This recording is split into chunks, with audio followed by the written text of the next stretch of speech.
Welcome back. Today we are going to talk about a question we get asked often. Should we go with a contingent search or more of a retained model?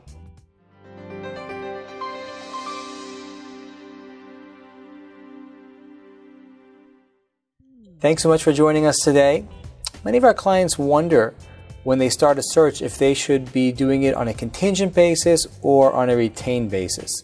And so today we wanted to go through the pros and cons of each. Start with a contingent basis, and obviously there's no upfront investment, and that can make it easier to start the search. At the same time, it's important to understand where the contingent model comes from. In a candidate-driven marketplace, for example, a financial advisor with a $50 million portable book of business, he can go anywhere he wants, or she can go anywhere she wants. And so when a recruiter has a relationship with that person, they want to be able to open up all the doors. And they may be easily presenting that person to 10 different companies. You want to be on that list. If it's somebody in your backyard who might be a good cultural fit with a portable book of business, most of our clients want to grow through tuck-ins.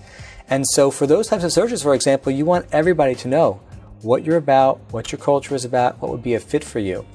And it makes sense, and it would be advisable to go contingent, not to have everybody committed to that, but to be able to keep an eye out for you.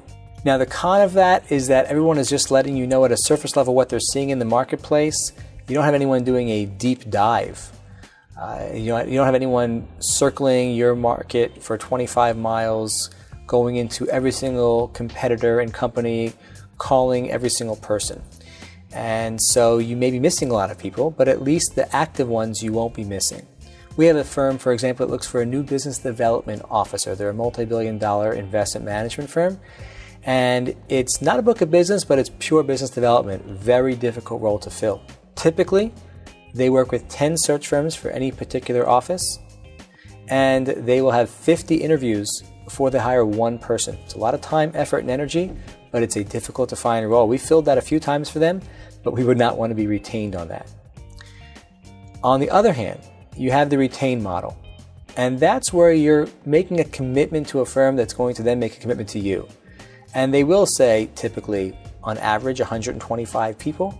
They're going to find, contact on average 7 to 10 times through phone calls, emails, in-mails, and any other way they can. So in a 22 to 45 business day period, they'll typically put out several thousand different types of messages to the ideal list to find out who out there is the right fit for you. And you don't get that type of commitment on a contingent basis. It's similar to going to an attorney or two or three and saying, listen, I'd like you to represent me or give me an opinion, and if I like it, or whichever one I like best, I'll pay you.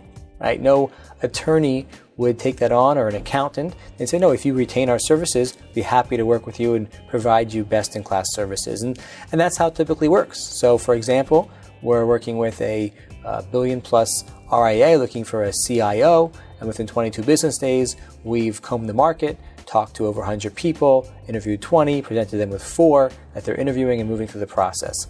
That can't be done for certain types of searches, portable books and business development officers included. We hope you enjoyed this video today. If you have any questions about which model is right for your search, please don't hesitate to reach out. You can use the link below to schedule a time on our calendar anytime. Otherwise, until next time.